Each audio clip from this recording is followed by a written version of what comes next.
Hey, motherfucker, this Ramirez, and you watch it. Hey, you go, bitch. Fuck all that jacking and jobbing and talking and playing and talking some more. I need the money, I need me a bag. Baby is feeling it dabbing faster than me. Yo, what up, Cash fam? My name is Matthew Craig, and you are tuning in to AU Dollars, Australia's Hip Hop Connect. We're independent grassroots hip hop platform out here in Melbourne, Australia. Make sure you support by liking, sharing, subscribing, all that good shit. And be jumping in the comments. Let me know who you want me to talk to next, because we always bring you the biggest and best guests from Australia and around the world. And my guest today, no exception to that rule, has amassed a cult following on both sides of the globe for over half a decade. A constant force in underground rap for that entire period of time. Co-label fan of Grade 5'9" alongside Suicide Boys. Regular collaborators are his. I'm talking the likes of Ghostman, Puya, Young Gravy. Hundreds of millions of streams and views online. You already know. Sold out tours all across the globe, including a very recent one right here down under. The acclaimed new album, Tragedy of Clown, is out now. Go stream that shit. All the way from the Bay Area, San Francisco, California, the one and only Ramirez, my brother. Welcome to AU Dollars. How we doing today, G? What it do, man? I'm good, brother. Appreciate you having me, man. Good. Let me start off by apologizing, bro. We were meant to link when you were out here in Australia recently. I got sick, but let's start on how was that tour, my G? It was good, man. First and foremost, I'm glad you're better, brother. You know what I'm saying? You got to take care of yourself. But yeah, it was amazing, bro. It was a good eye-opening tour. You know what I mean? I'm happy that I had the chance to be able to go down under and do my thing. How was the crowd response? How was interacting with fans on the other side of the world post-pandemic? You know what I mean? It's beautiful out there. You know what I'm saying? They show you a fuck ton of love. You know what I mean? I've been to Australia once before, and I've gone with Shakewell, and that was about 4 years ago. Way better reaction, 100%. You know what I mean? Like, but yeah, the people out there always showing love. It's always good to go out there and fucking connect with everybody. You know what I mean? It's a beautiful thing for sure. Yeah. How'd you spend your downtime out here? Did you manage to get out, do any of the tourist stuff, connect with people? What were you up to? Yeah, a lot of people think we have a lot of downtime when we're on tour. You didn't have nothing? There's no fucking downtime. We do the show, wake up stupid early in the morning, head to the next city, sound check, do the show, repeat, rinse and repeat, rinse and repeat. Yeah. Any memorable moments from the tour? Any particular shows stand out? Auckland was fucking dope. Brisbane was. I mean, they're all fucking sick in their own right. You know what I mean? But I think the ones that stand out to me is Auckland and Brisbane for sure. Crazy. That's good to hear, man. That's good to hear. And at the moment, you got a bit of downtime between tours. Yeah, you're about to head on the road stateside pretty soon as well. Yeah. I'm going on tour at the end of November on the 26th. But yeah, like spend my downtime trying to get as much work in as possible. You know what I mean? Yeah, dope. And talk to me about the new project, bro. Tragedy of a Clown. It really, poignant name from the start. And tell me a bit behind the story of this project.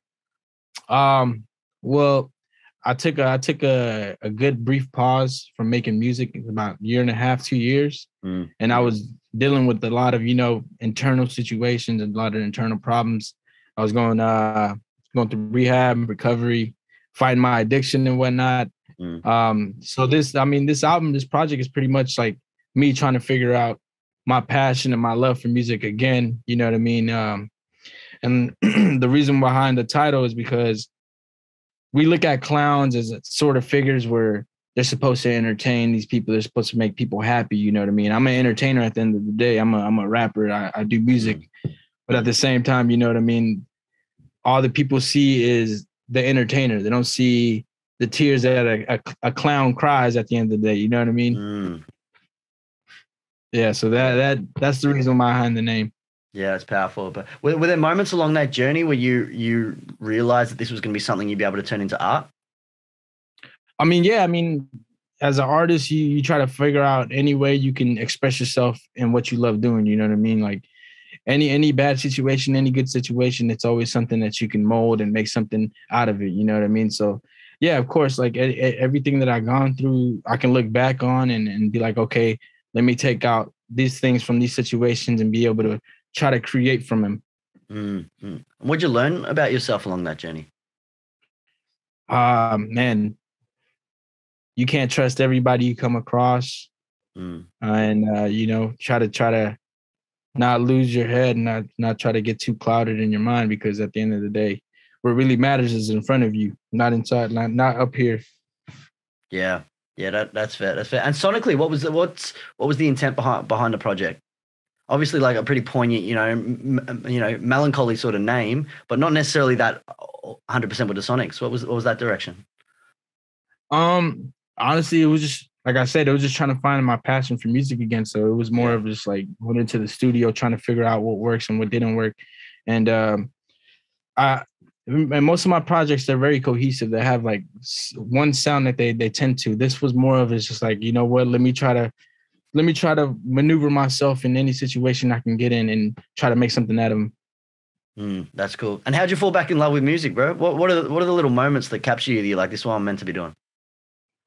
Just being in the studio. I work with my friends at the end of the day. I don't, so like being in that environment, that helps me a lot. I'm more comfortable as an artist to experiment and express myself. So like when we would be working on some shit and I just sit down and like listen to the mix and mastering of the songs, I'm like, damn, like, you know what? Like this is something that I have to be doing. Like this is something that Ramirez needs to be doing. That's cool. And do you have a strict sort of studio routine? Some people have like a certain order they like to go about things. Do you? Or?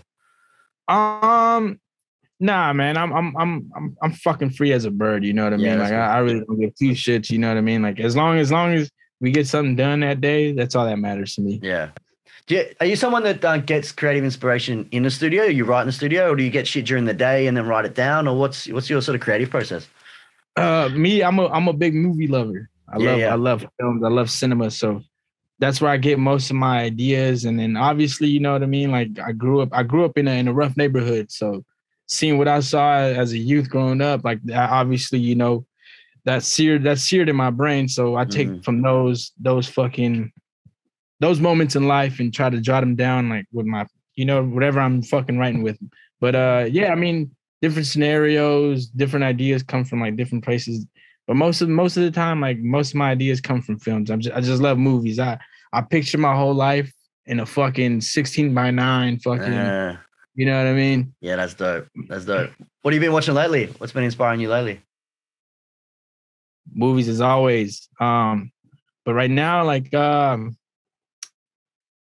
I can't say I can't. I stick with what I know. I stick with what I know. You know what I mean? Just watching movies. But yeah, like I like watching old gangster flicks. So I would always go back to old gangster flicks and rewatch them and try to pick out the little details within them. Yeah, that's cool. That's cool. Where does speaking of Tragedy Clown, where does it sit in the Ramirez discography? Where do you see it in terms of like what's the message you're wanting people to take away from it? I just want people to take away from it that, you know what, at the end of the day, you know, like whatever happens in your life, you could always fall back to what you love and love what you love doing. You know what I mean? Like, there's those times in life where you hit a bumpy road, but at the end of the day, you know what I mean? Like that road's going to fucking flatten down. It's going to get smooth sailing after that. You know what I mean? Just keep on keeping on. Yeah, that's cool, man. That's cool. I want to touch into a bit about sort of branding, bro, as well, because one of the things that I love what yourself and Great, the label and Suicide Boys, you guys are just so authentic. You know what I mean? It's so pushed against mainstream sort of, you know, whatever you want to call it, pop culture. But you guys have created this incredible underground following from just being authentic and being yourselves. Was that intentional from the start, or what was the strategy sort of behind how you guys move? Well, I mean, our intention was really, you know, just to do what the fuck we like to do at the end of the day. You know what I mean? We didn't really start doing music because other people wanted us to do music. We started doing music because, you know what I mean? We wanted to do that. Like we would listen to a certain type of music and we would want to emulate that. We would want to be those people, you know what I mean? And most of the time it wasn't a lot of the rappers that a lot of people would listen to, you know what I mean? And up until now, like obviously, you know, being who we are and bringing the sound that we bring, we do pay a lot of homage and a lot of tribute to the older rappers before us. So a lot of people are getting they're finding out about these old artists, which is a beautiful thing, you know what I mean? Like, because I grew up listening to these guys, and just to be able to put a fucking imprint on the culture, to be able to, like, you know what, like, it didn't start with us. Like, this shit is before us. Yeah, you know what I mean? So like, it's I don't know. We never followed the grain, and that's not something we're gonna start doing. Like, we don't see each other as rappers. We're just fucking people that do this. Yeah, just That's cool. That's cool. Was there a moment on the journey where you realized it sort of shifted in terms of we just making music to, oh shit, we got a following now?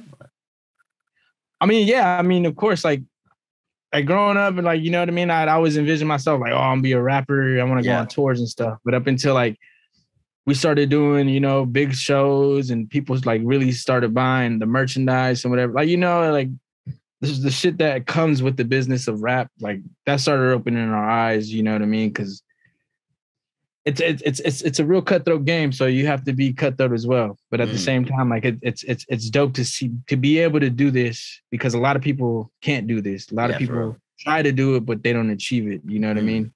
So yeah, I mean, like just going on. We went on tour for the first time in 2015, and then I want to say I went on tour with Puya for the Underground Underdog album he dropped. That's when it started opening my eyes. Like, you know what I mean? Like, this is more than just a fucking hobby. This is more than something that you just do on the side. Like, this is you now. This is it. Yeah. And how do you soak it all in? Are you someone that likes to stop and smell the roses? Or? I'm sorry, what was that? How do you soak it in those moments like that? Are you someone that likes to? Oh, man, bro. Like, I just try to take every little fucking moment as it comes. You know what I mean? Like, I'm not airheaded. I don't think I'm huffing and puffing, big chest out. I'm this big fucking guy. Nah, hell no, man. I'm blessed to be here. You know what I mean? Like, yeah, I've worked hard, but at the same time, like, I'm a lucky motherfucker at the end of the day. You know what I mean? Like, I get to fucking spit on a beat, and people like the shit. Like, you know what I mean? Like, just even today, nowadays, like, I'll get on like my Spotify shit, like my analytics, my statistics and whatnot, and I'll get mind blown because at the end of the day, I'm just like, I shouldn't be doing this shit. I should be doing something else. Like, you know what I mean? Like, yeah. So that's dope in itself. Facts. You mentioned there a bit some of the sort of the OGs or the older rappers that really inspired you guys coming up. Like, who were some of those? Because your sound, bro, is such an interesting mix, I guess, of Bay Area, but then you got them Southern sort of influences as well. Who were some of those OGs that you look up to and help sort of craft that sound? A lot. I mean, like you said, it comes from a lot from the Bay Area and the South. For sure, 3 6 Mafia, Outkast, a rapper from the Bay named Mac Dre, another one, Andre Nicotina, RBO Posse. It list goes on and on. You know what I mean? I was fortunate enough to have an uncle that was really musically inclined. So like he showed me a lot of different genres growing up. So I get a lot of my game from my uncle musically. You know what I mean? That's cool. Yeah, I was gonna ask that. What was the first access point to music, I guess, through your uncle? When did you start rapping then after you started hearing it? I want to say when I was like about 17, 18. Yeah. So like, but I didn't really take it too seriously up until like I was 22. Yeah. 22. Like I would fuck around, dabble with the music here and there. But yeah, I never sat down and like took it seriously up until I was 22. And then the year after, that's when everything started happening.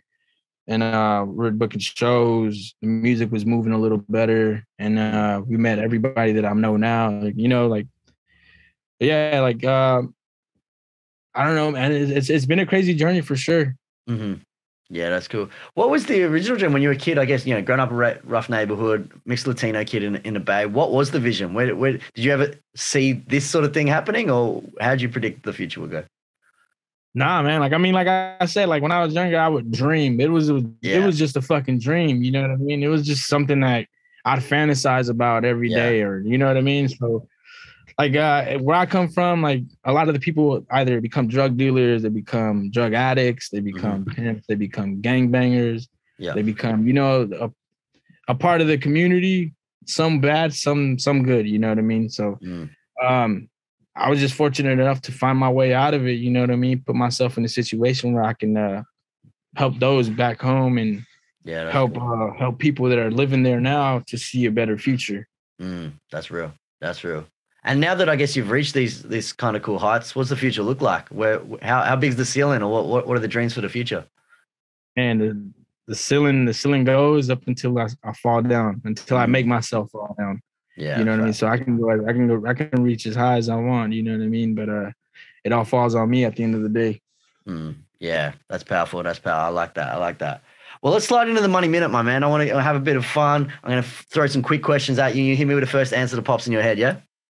Right on, right on. All right, money minute right now with my guy, Ramirez. If the world's ending tomorrow, what's the last meal you're having tonight? Fuck. Penne alla vodka. Oh, watch out. Who was your first ever celebrity crush? Aubrey Plaza. Dream collaboration, any artist dead or alive, who would you like to work with? Nate Dogg. Hard. What was your favorite TV show as a kid growing up? Ed and Eddie. Bet. Favorite place to spend money when you get a bag? Fuck. The grocery store. What's a movie recommendation? You're a big movie buff. Watch one flick everyone should catch. You fuckers need to watch Goodfellas if you haven't seen it. Facts. Game over. What was your least favorite subject in school? English. Okay. What was your favorite subject in school? History. Yeah, cool. If roles were reversed and you could interview anyone in the world, who would you interview? Fuck, DMX. Bro, real story. I was locked in to interview him like 2 weeks before he passed, bro. Most heartbreaking thing in my career, bro. 100%. Fuck. Yeah, that sucks, man. Rest in peace to God, for real. Yeah, rest in peace. Dream holiday destination, anywhere in the world if you could go. Switzerland. And last question, bit controversial. We ask this to every guest. Pineapple on pizza, yes or no? I don't give a fuck. I'm eating that shit no matter what. Real. My bro. Hey, appreciate your time, G. Congratulations on the new project. Congrats on the Australian tour and all the best for the US one coming up. And we will 100% link up when you come to Australia next time, my G. Hell yeah, man. Appreciate you having me, brother. I look forward to seeing you in person. Big love, bro.